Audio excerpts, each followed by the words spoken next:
This podcast is sponsored by the U.S. Fish and Wildlife Service and the Student Conservation Association. We're back! My name is Emma St. John. And I'm Elise. And this podcast comes to you from the Yukon Delta National Wildlife Refuge. We're located in southwestern Alaska. The largest town within the refuge is Bethel, although it's not technically on the refuge since it's a mix of private, native, and state land. And that's where the refuge headquarters and visitor center are located. We're both Visitor Services summer interns. That means our duties include social media content and podcast creation. So here we are. Don't forget welcoming people to the Fish and Wildlife Bunkhouse. So true. Elise and I live in the Fish and Wildlife Bunkhouse here in Bethel, and that building gets used by Fish and Wildlife employees passing through on their way to and from field stations. It's been a really fun aspect of our Bethel experience since we get to meet so many different biologists and other staff. Today, we're interviewing Mairin Murphy. She's a member of the waterfowl field crew working on the refuge this past summer. They've been researching waterfowl species on Kigagak Island, Kinagiak, and Kigun Lake. Kigagak Island and Kinagiak are both coastal regions, while Kigun Lake is sort of more in the interior of the refuge. The team is supervised and led by Bryan Daniels. He's the Refuge Biologist Specialist in waterfowl here. Mairin and the rest of her crew stay at the bunkhouse in between those trips to the field, so that's how we met them and got to know them pretty well. Mairin, thank you so much for joining us. Hi, thank you guys so much for having me. All right, so first off, Mairin, what is your job title and what are your responsibilities in that position? So I am the lead biotech on the waterfowl crew, and I'm also a graduate student at University of Wisconsin, Stevens Point. So I serve both roles while I'm out in the field. My responsibilities are pretty much coming up with the schedule every day for our crew, organizing logistics, managing data, and trying my best to make sure that everything runs smoothly on a day-to-day basis. That sounds like a challenge. Yeah, it can be a bit of a challenge. Definitely some long nights spent in the weather report entering data and some early mornings getting the schedule together before everyone goes out in the field. But it's a lot of fun, and it's been an amazing summer working out here on the refuge. Very cool. So it's your first time out here this season? Yeah, so this season was my first season. It's actually my first time being in Alaska ever, and I think that this has been a super unique way to see the state and somewhere that most other people never even get to go to. So I feel pretty lucky to be up here and working. So I know waterfowl means like ducks and geese. Is there a specific species that you're focused on, or is it several, or? Yeah, so our waterfowl crew up here on the refuge mostly focuses on species of Arctic geese. So that includes emperor geese, greater white-fronted geese, brant, and cackling geese up here on the refuge. Those are the four main species. My personal research focuses on the emperor goose species. They're endemic to Alaska, and they have their main breeding area in the U.S. up here on the refuge. So we study, during our longest stint in the field, we study their nesting behavior, as well as getting survival metrics to determine their populations for every year. That's awesome. I've learned that do they winter in the Aleutian Islands? Is that correct? Yeah, so they winter out on the Aleutian chain, as well as they go to molt all the way over in Russia. And then they'll come back to the U.S. And winter in the Aleutians. Some of them will winter out in Russia, but most of them will winter along the Aleutian chain. We don't really know why they choose different spots along the Aleutians. Some decide to stay closer to the state. Others decide to go out into the middle of the ocean. And that's a question that we're trying to answer while we study them up here. Okay. Oh, yeah, I was going to ask what, like, the purpose of the research is that's being done. So it's just, like, filling what we know about their lives.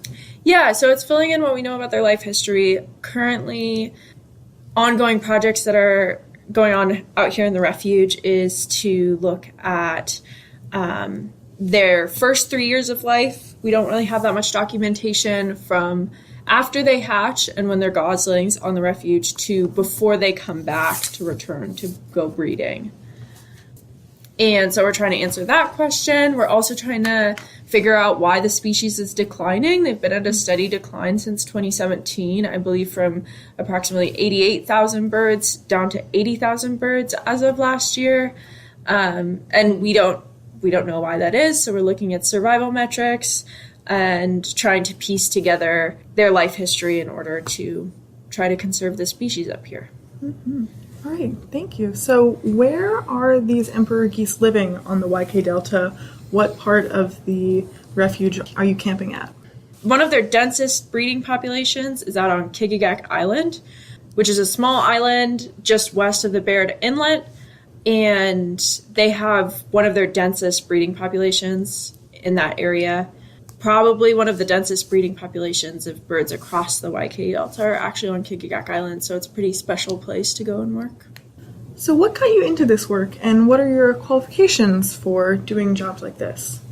Yeah, so I started out doing my undergrad in marine science, actually, at University of Miami in Florida, and I've worked across the board in a bunch of different field jobs. I've done some archaeological field work. I've done fisheries field work with both salmon and coral reef fishery species. I have worked with... Was that in Miami then? It was actually down in Ecuador, in the Galapagos.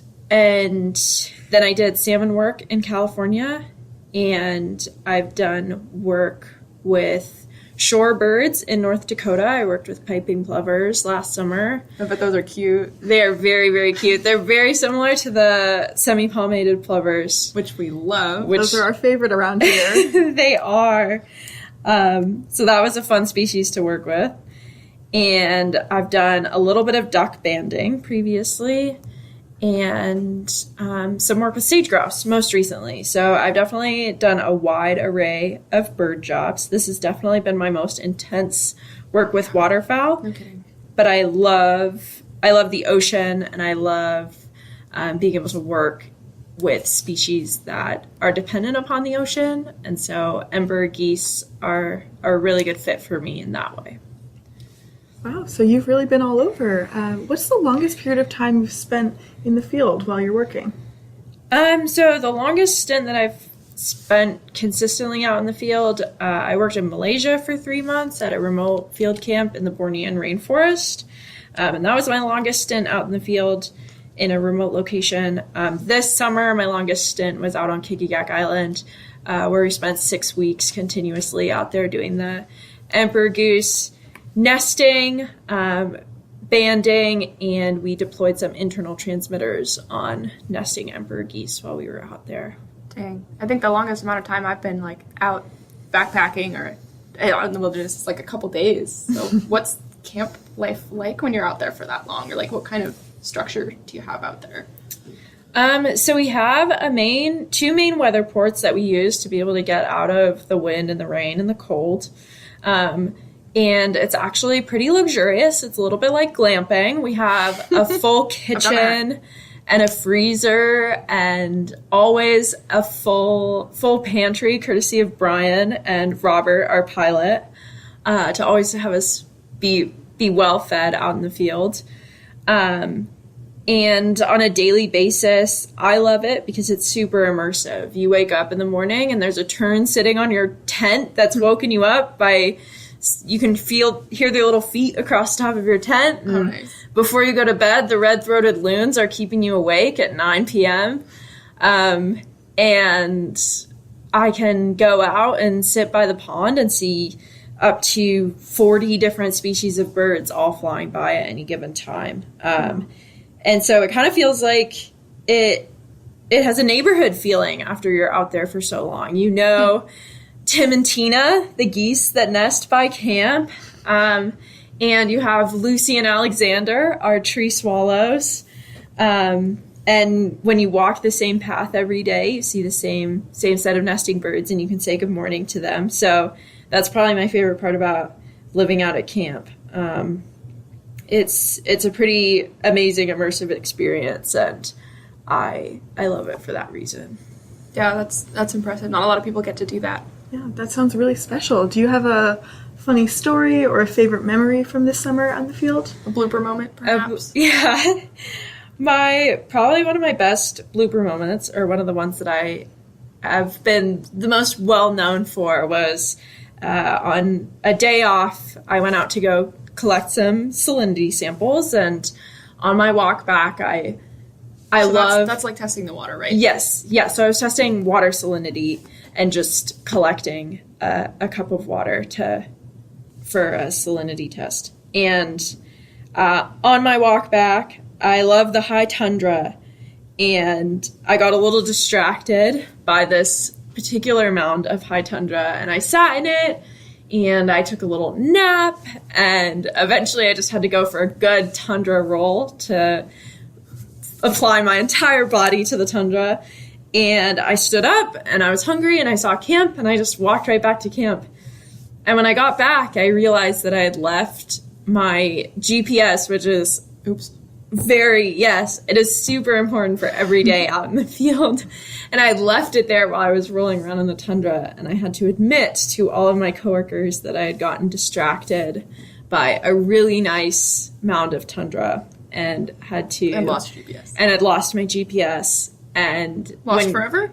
Almost. Not quite lost forever. I managed to backtrack, and I saw some nice tundra, and I thought to myself, past Mairin would really love to go for a roll in this tundra. And sure enough, that's where it was.